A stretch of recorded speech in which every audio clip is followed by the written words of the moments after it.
what public service is all about. Her indiscriminate misuse of public funds without fear of accountability is outright criminal and a perfect example of the betrayal of public trust. Today, we call upon the institution of the Ombudsman to put an end to this mockery of the system of checks and balances as enshrined in our Constitution.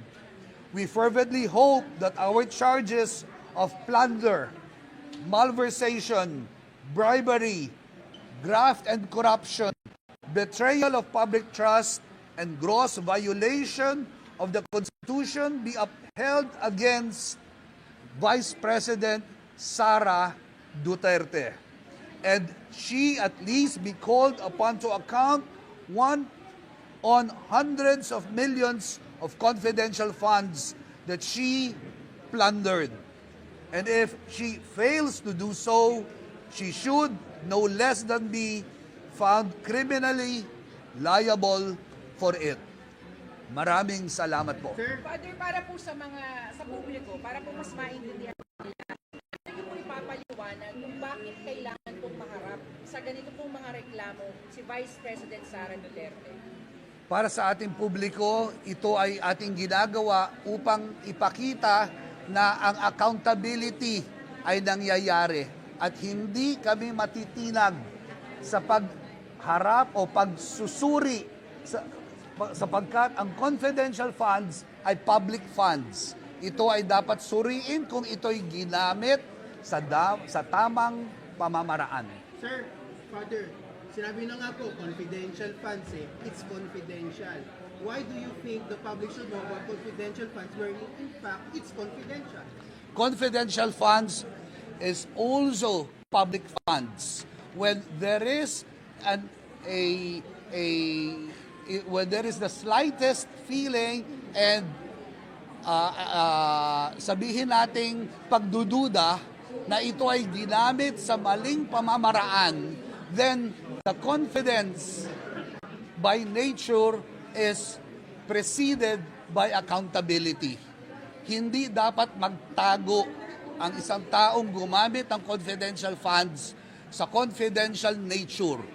Accountability takes precedence before that confidential fund. Pero pa, sir, kasi baka yung confidential funds ito will concern national security. Paano kung ma-divulge yung mga sinasabing code names? Hindi po ba dapat ang national security will be first and foremost before your accountability? Tama. At ito yung dapat nilang ipaliwanag sa tamang plataforma. Ang problema, hindi naman nila pinaliwanag na maayos eh.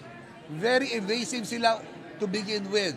And COA itself has already determined that there were misuse and there was a manner of the confidential funds not brought to its proper use. Father, ano po ba yung malinaw na nailista nyo po doon na mga nagawa po ni Vice President Sara at ng DepEd at ng OVP? To begin with, meron tayong nakitang 612.5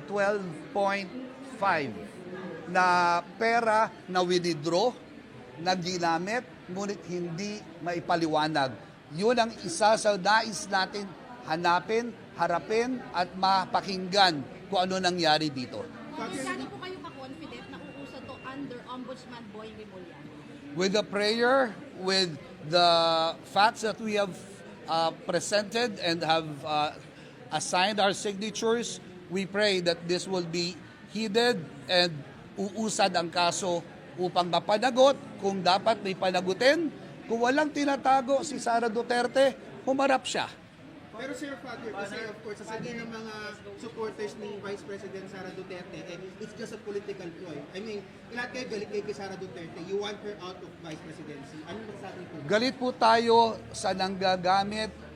Galit po tayo sa kasinungalingan. Galit tayo sa nagbabaluktot ng katotohanan. Walang politika dito. Bilang pari at simbahan, the truth has always been enshrined in the gospel, and that is why I'm here. Pero Sir, ganito yung Vice pinag-isahan President. natin na gagawin ni Ombudsman Remulla, VP Sara Duterte is impeachable officer and thus may immunity front suit din siya in a way. Father, ano po inaasahan natin sa Not the Vice President. So can you clarify that, sir? clarify that? I'll allow my friends to also respond to that, please. Lapit ko kayong konti. Si VP Sara Duterte po ay hindi immune sa sa kaso, no. Nakita natin sa deliberation ng House of Representatives at ito ay sworn statement ng mga empleyado mismo ng DepEd yung abuse sa paggamit ng confidential fund. Pero yan pa na ebidensya na lumalabas, hindi pa natin nakikita ang bank account si VP Sara, hindi pa lumalabas ang report ng Department of National Defense kung saan nga ba dinala ng pondo yung mga saan dinala yung pondo na binigay sa security ni VP Sara. Yan po ay may malinaw na kautusan na nag-investiga ang DND pero hindi pa nakikita. So naniniwala po tayo na with this petition for the Ombudsman to do further investigation, in fact, mas makakalinaw to sa lahat. Lalabas ang facts, lalabas ang ebidensya, at mas makakalinaw ang taong bayan kung paano nga ba inabuso ang pondo ng Ma'am, yung confidential fund. pagbukas ng mga bank account, gaano ka-importante po ito para po sa inyo? Importante yan kasi dyan mo makikita yung flow of money. Yan ang mag-establish ng kaso ng plunder. Paano siya nakikinabang sa mga pondo na dumaloy sa bank account si VP Sara. So magandang magkaroon ng disclosure mula sa Anti-Money Laundering Council patungo sa Ombudsman. At yun yung inaasahan natin. Dahil yun naman ang function ng Ma'am, you Ombudsman. mentioned po yung mga fictitious names, yung Mayor Grace Gattos. Go ahead na. Yeah, so lumabas naman yan sa public hearing natin, mga fictitious names, no? At malinaw na may proseso kung paano hindi mako-compromise ang national security. Alam niyo po, yung confidential fund, kahit sinasabing confidential, may malinaw na parameters kung paano ito ginagastos. Hindi po ito kitty fund ng mga politiko. May malinaw pong objective, purpose kung paano ito gagamitin. At ito po ay napakahalagang ilinaw ngayon dahil alam niyo po, may pending na kaso pa tayo sa Supreme Court on the unconstitutionality of the confidential fund. At hinihintay natin yan.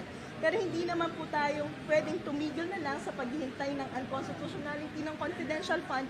Kailangan din nating linawin yung mga iba pang batas na nag-govern sa confidential fund. At sa pamamagitan ng prosesong ito, mas malilinawan kung paano nga ba dapat nililiquidate, dapat ginagastos, at sino nga ba dapat talaga ang nagkakaroon ng confidential fund.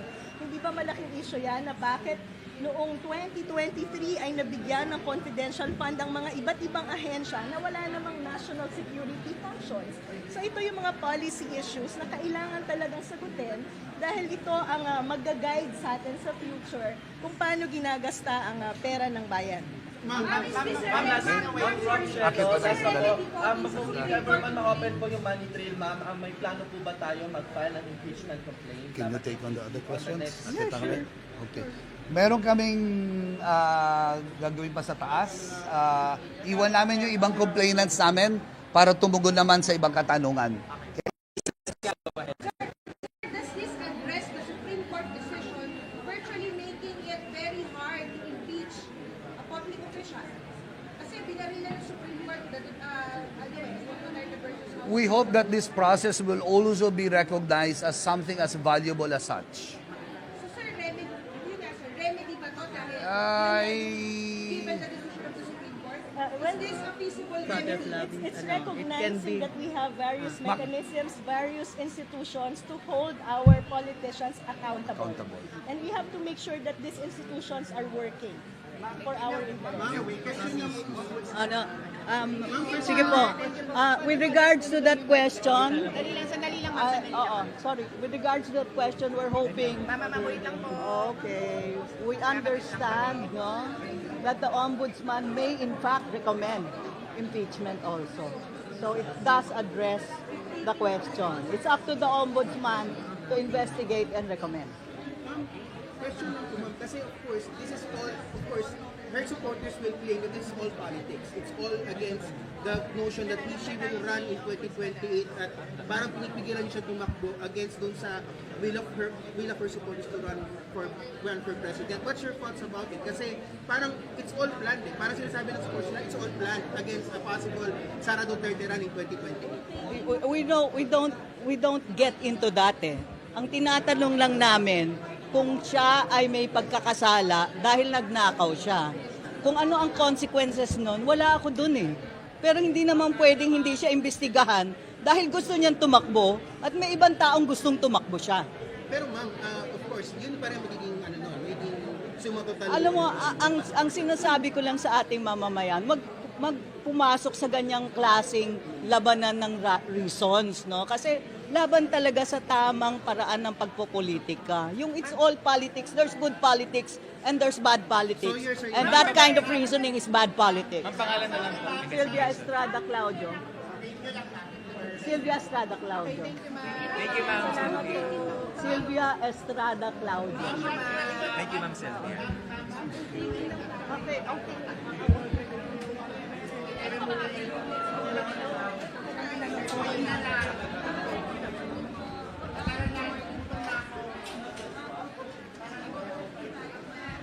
Yan na lang siguro. Tanggalin na lang yung mga mic. Tanggalin na lang yung mic, dyan na lang.